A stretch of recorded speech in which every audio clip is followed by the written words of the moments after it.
ఎన్నికలకు ముందు కాంగ్రెస్ పార్టీ ప్రకటించిన హామీలతో ప్రధానమైనది రైతు రుణమాఫీ. ఆ రుణమాఫీకి సంబంధించి ప్రస్తుతం ప్రభుత్వం వేగంగా అడుగులు వేస్తోంది. ఈ రుణమాఫీ కోసం దాదాపు 31,000 కోట్లు అవసరమవుతాయని ప్రభుత్వం అంచనా వేసింది.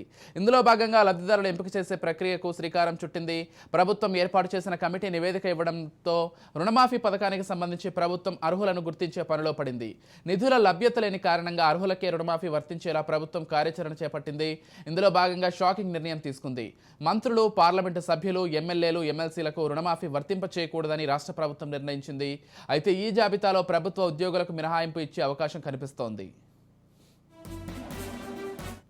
రుణమాఫీ కోసం అవసరమయ్యే 31,000 కోట్లకు ప్రభుత్వం ఇప్పటికే 10,000 కోట్లను సిద్ధం చేసుకుంది.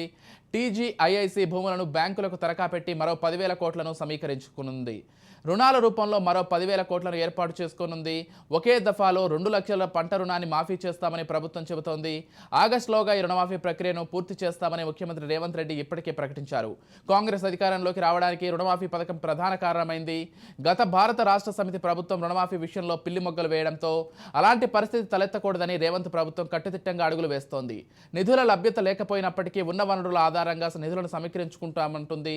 క్షేత్రస్థాయిలో రైతుల నుంచి ఆగ్రహం వ్యక్తం కాకముందే రుణమాఫీ చేసేందుకు ప్రభుత్వం సన్నద్ధమైంది. అయితే ఈ రైతు రుణాల జాబితాలో ప్రభుత్వ ఉద్యోగులను మొదట మినహాయించాలనుకున్నప్పటికీ ఆ తర్వాత ప్రభుత్వం నిర్ణయాన్ని వెనక్కి తీసుకుంది. ప్రజాప్రతినిధులు మినహా మిగతా వారందరి రుణాలను మాఫీ చేసేందుకు ప్రభుత్వం ముందడుగు వేస్తోంది.